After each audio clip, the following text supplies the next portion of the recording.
มันก็มีอย่างหลายคนอยู่ที่ถามเขามาเกี่ยวกับการที่เสียงให้ว่างใจว่างจิตว่างความคิดแบบใดในการที่เจอกันกับนิมิตหลายๆคนบ่เข้าใจว่าจะวิธีว่างกับนิมิตสำหรับผู้ที่มีนิมิตง่ายว่าสำหรับผู้มีนิมิตเด้อในการว่างใจทั้งหลายให้ทำความเข้าใจคำว่าแค่รู้สึกทั้งกายนิมิตทั้งกายคือการกระทบกระทั่งในการโยกการสั่นการขนหัวลุกขนขิ้งลุกหรือมีอาการนิ่มๆนุ่งๆทั่วตัวอิ่มปลื้มปิติเกิดขึ้นมาในจิตเกิดขึ้นมาในทั้งกายเรียกว่านิมิตทั้งกายคือความรู้สึกทั้งกายนั่นเองส่วนนิมิตทั้งตาบัดนิมิตทั้งตาคือการเห็นนิมิตทั้งตาและทั้งเสียงบางคนก็เห็นเฉพาะเห็นแต่ว่าบ่เห็นยินเสียงบางคนก็เห็นยินแต่เสียงบ่เห็นบางคนก็เห็นทั้งรูปทั้งเสียงทั้งเรื่องเล่าทั้งอย่างต่างๆที่เห็นนั่นว่าจักวิธีว่าสิว่างจิตแบบใดต้องบอกไปหลายๆอย่างสักก่อนว่าสัตว์มันสิถามเอาที่ละอันก็หล่อก็แหล่มันบ่ไปหิจักว่าแปลงเอาเองนะบ่แตกแขนงเอาเองนิมิตทั้งหูนิมิตทั้งกลิ่นได้กลิ่นเหม็นได้กลิ่นหอมนิมิตทั้งหูได้ยินเสียงไกลๆคือเสียงสวดมนต์จากฟากฟ้าหรือเสียงสวดมนต์จากถ้ำหรือภูเขาบางใดบางหนึ่งนี่ หรือผู้อยู่ในเมืองก็สร้างเสียงสิดังมาจากฟ้ามั่งหรือดังสะท้อนมาโดยหาจุดกำเนิดเสียงบ่ได้อย่างที่นี้เรียกว่านิมิตทั้งเบิดนิมิตทั้งหูทั้งตาทั้งจมูกทั้งลิ้นทั้งกายลักษณะนี้บางคนก็เป็นเรื่องเล่าที่เกี่ยวกับว่าเห็นพญานาคเห็นพญาครุฑเห็นกินนรีเห็นกิเลนหลายๆอย่างที่ว่าเห็นให้ว่างใจใดก็ว่างใจแค่ว่าเห็นแค่ว่าได้ยินแค่ว่าได้กลิ่นแค่ว่าได้รู้สึกสัมผัสและทางกายเนี่ยหลงมาเบิดเราเด้อแต่คะแนนเอาเองเนี่ยเด้อ ว่างคิดแบบนี้เพราะนิมิตทั้งหลายคนอื่นว่าอุปจาระคนที่เขาสมาธิถึงคนที่ส่งอารมณ์สมาธิขันอุปจารสมาธิแล้วพวกนี้สิเกิดสิ่งเหล่านี้ปรากฏการณ์เหล่านี้เกิดขึ้นเป็นเครื่องหลอกหรือว่า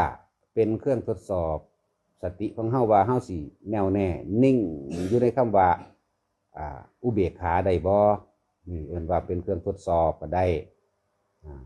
เป็นเครื่องทดสอบแค่นั้นเด้อว่าเฮาสินิ่งแค่รู้ได้บ่แค่เห็นได้บ่ถ้าแ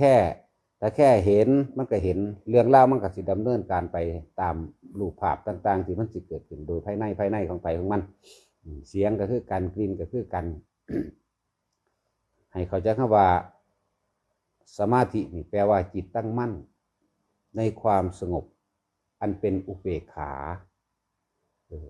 ที่มันไม่ตั้งมั่นเพราะว่ามันไปคิดออก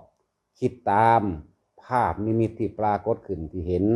ทั้งภาพทั้งเสียงทั้งกลิ่นทั้งยังพร้อมกันก็มีถ้าเฮ้าไปคิดให้ค่า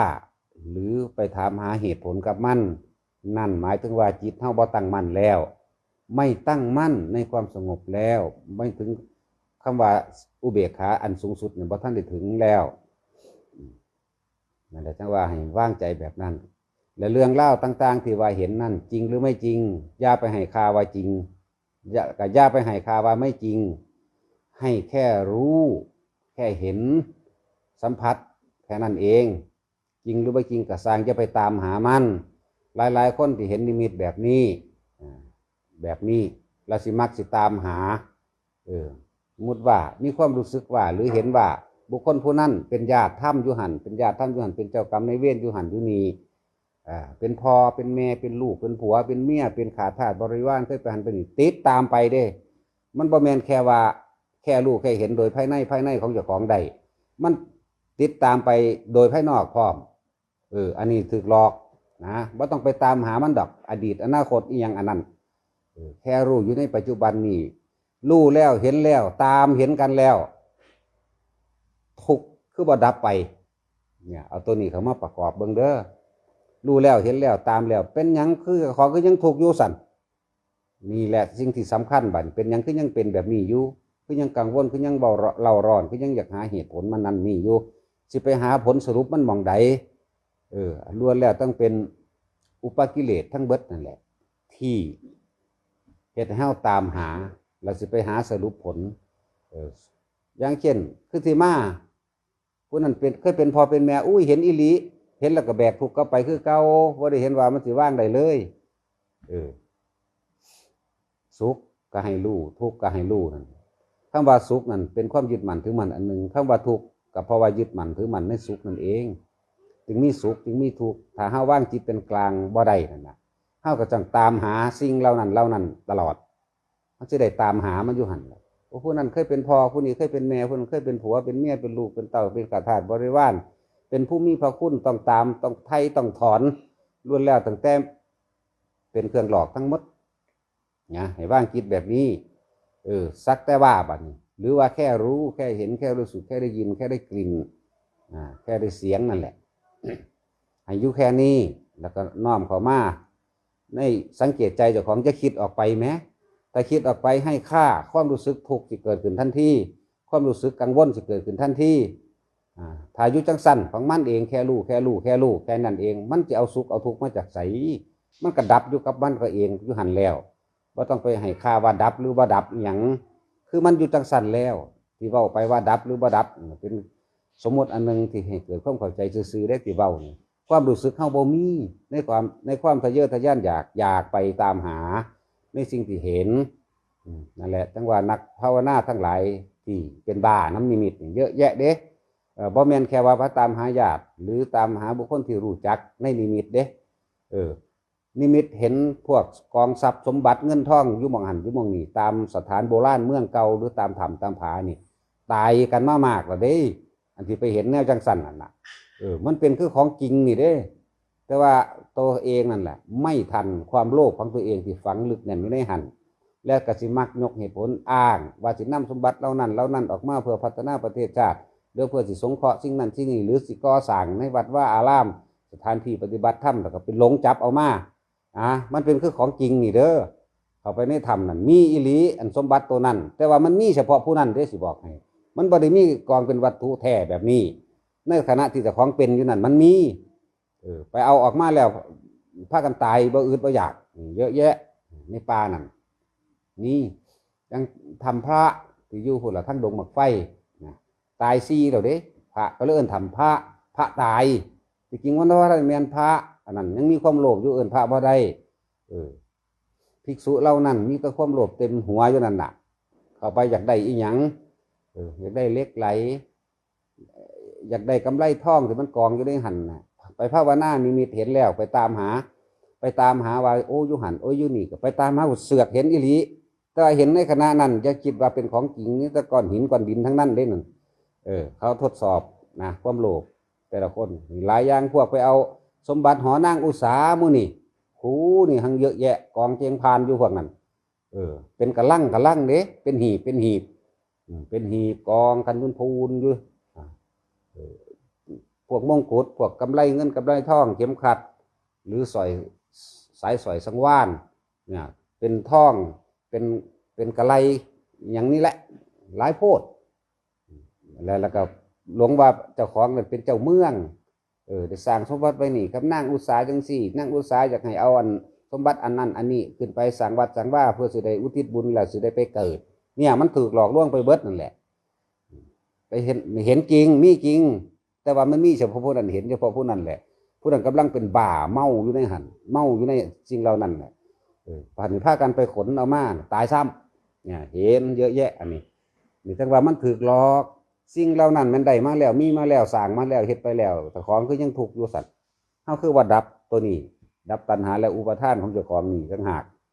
ให้สังเกตตัวนี้หรือว่าพวกที่ถามว่าปฏิบัติยังไงให้ได้อภิญญาก็สิไปหาเล่นยังภาษาของเด็กหน่อยเล่นตักให้น้อยซื่อๆได้ซ้ำนั่นน่ะบ่ต้องไปต้องการอภิญญาอภิญเยอหยังดอกภาษาจังซั่นก็สิไปอยากได้มันเฮ็ดหยังได้มาแล้วก็คือยังลงนรกอยู่ก็มีพวกหูทิพตาทิพนี่แหละที่ว่าหูทิพตาทิพที่เขาเข้าใจว่าเป็นหูทิพตาทิพ ไปเห็นนิมิตอันนั้นไปเห็นนิมิตอันนี้ได้ยินเสียงอยู่หันที่นี่แหละติดตามไปนํไปนั่นก็เป็นบ้าไปนํอันนั้นแหละ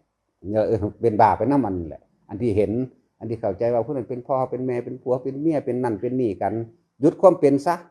ถ้าหยุดความเป็นได้ก็บ่มีปัญหาหยังล่ะคือบ่ต้องไปคิดปรุงแต่งต่อในความเป็นในความอยากได้มื้อนั้นแหละคือสมบัติที่เขาไปเอานั่นแหละโอ้มันน่าตื่นเต้นของมันนี่แต่ว่ามันบ่เป็นของจริงเด้อเห็นจริงแต่เรื่องไม่จริงของไม่จริงสิ่งไม่จริงมันหลอกให้เจ้าของมีความโลภเกิดขึ้นเต็มหัวมันบ่ได้คิดแค่นั้นเด้ถ้าสิเอาไปแล้วนะบางพวกมันคิดสิไปสร้างครอบครัวสร้าง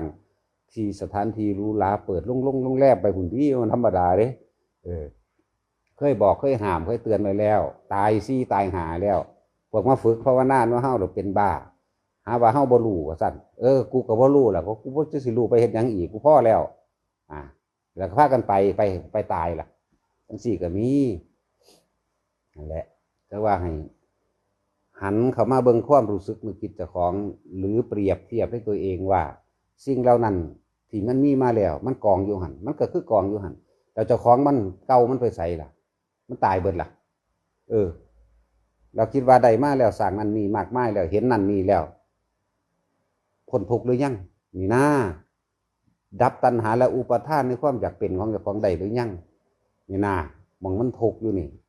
หรือว่ามองมันไปตามหาบุคคลผู้นั้นที่ว่าเคยเป็นนั่นเป็นนี่กันนั่นน่ะตามหาเห็นแล้วตามความเข้าใจนั่นก็ยังทุกข์อยู่นั่นนะคือว่าหันเข้ามาเบิ่งเจ้าของเองว่าต้องไปตามหาอย่างอีกว่าจะอย่าไปตามหาความเป็นนี่ยังอีกเถอะในความใดในความเป็นหรือไปพิสูจน์นั่นแหละพวกเจ้าถือหลอกลวงแล้วจิตเจ้าของหลอกลวงเจ้าของเองว่าไปพิสูจน์สิเป็นจริงบ่เนาะอันนั้นสิเป็นจริงบ่เนาะอันนี้นะจริงแล้วมันได้หยังจริงแล้วดับทุกข์ได้หรือยังนี่นะแล้วบ่จริงแล้วดับทุกข์ได้ยังนี่นะนั่นแหละจึงว่าการว่างใจต่างๆว่างความเป็นกลางอยู่ในความเป็นมัชฌิมาให้มันเป็นว่างโดยแค่เห็นแค่ได้ยินแค่ได้กลิ่นแค่ได้ลิ้มรสแค่รู้สึกเรื่องราวต่างๆมันจะดำเนินไปถ้าเข้าไปปรุงแต่งต่อตามมั่นอีกทีโอ้ยบ่มีประมาณความรู้นี่บ่มีประมาณถ้าว่ารู้แล้วนั่นรู้บ่จริงดอกรู้บ่ดับทุกข์รู้แล้วนั่นต้องรู้หันเข้ามาเบิ่งสายเกิดสายดับของเจ้าของเองรู้ในความอยากเป็นของเจ้าของเองต่างหากล่ะอยากเป็นไปหยังเนี่ยอยากเป็นไปหยังอยากเป็นอันนั้นอยากเป็นอันนี้อยากเป็นไปหยังอยากได้ไปหยังเนี่ยหันเข้ามาเบิ่งหมู่นี้ต่างหาก อยากเห็นเห็ดหยังอีกอันนี้สำหรับผู้ที่ว่านิมิตเห็นผู้นั้นผู้นี้อยู่หันอยู่นี่พากันนำกันไปสิไปโปรดกันพระพุทธเจ้านั่นล่ะพอได้ล้านพระองค์แล้วก็ยังโปรดพระเบิดสิ่งเหล่านั้นเขาต้องเฮ็ดเอาเองเขาต้องว่างเอาเองภาษาอีหยังกับของขอรอแก่แหล่ซะซ้ำนี้คิดเบิ่งดีๆพุทธเจ้าสั่งบริมีมามากกว่านั้นกว่าพวกเฮาสิคิดถึงซะด้วยซ้ำไปวิสัยสัพพัญญูคิดบ่ถึงดอกเพิ่นก็ยังเอาบ่ได้เพราะว่าพวกนั้นต้องทำเอาเองบ่แม่นเฮาสิไปเฮ็ดให้บางคนก็ไปว่าไปทำบุญนะอุทิศให้แล้วอุทิศให้สถานที่นั้นๆแล้วเกิดความรู้สึกปลื้มใจดีใจว่าได้ปลดปล่อยแล้วนี่ความคิดเอาเบิดปลดปล่อยแล้วแต่กลับออกมาอยู่เฮือนก็ยังไปนิมิตเห็นอันใหม่อีกอยู่ได้ว่าพวกนึงยังอยู่หันอยู่ได้พวกนึงยังอยู่หันอยู่ได้มันสิจบได้จังไดถ้าบ่ว่าจบที่ตัณหาและอุปาทานความอยากของเจ้าของเองและความยึดที่เจ้าของเข้าใจว่ามันเป็นจริงแบบนั้นนะมันต้องมาจบอยู่นี่ยุดสั่นเขาไว้ยุดรัดไว้มึงสิคิดไปอย่างโลดมึงสิคิดไปเกิดไปตายหม่องใดนั่นนี่หันเข้ามานี่หรือผู้ที่ถามว่าเห็นพญานาคจังสั่นจังสีควรว่างใดกับภาษางูจริงก็มีงูปลอมก็มีงูจริงเขาก็เห็นบ่อึดบ่อยากดอกงูลูกเสือกงูตาแหงงูตาปลานั่นแหละนาคเป็นทั้งสั้นบัดนี้ไปเห็นในนิมิตนั่นรู้สึกว่ามันอยากยิ่งใหญ่ทั้งสั้นสิกับอันเดียวกันกับงูจริงเดี๋ยวเขาเห็นไปเห็นว่าสิมีฤทธิ์มีเดชอีหยังจักอันจักอย่างดอกสิไปขออีหยังเขาเป็นสัตว์เดรัจฉานซอยตัวเองก็ยังบ่ได้อยู่สิไปหวังพึ่งพาหยังกับสั่งเทวดาอินพรหมเฮายังบ่ขอเลยหรือพวกที่มีความเข้าใจว่าพญานาครักษามังหันรักษามังนี่ก็เห็นตะคนล่ะรักษามีตะคนนั่นแหละไปบูรณะเกิดขึ้นยังก็ตามอยู่พระธาตุพนมจังซี่มีพญานาคสุดเก่า12ตัวสุดใหม่7ตัวพญานั่นพญานี่คนได้เป็นผู้ไปเฮ็ดขึ้นนั่นน่ะกูบ่เห็นว่ามันหามปูนหามทรายหม่องใด คนไปเฮ็ดขึ้นน่ะอันนี้เลยเอิ้นโลกอุปทานทั้งเบิดอุปทานหมู่พร้อม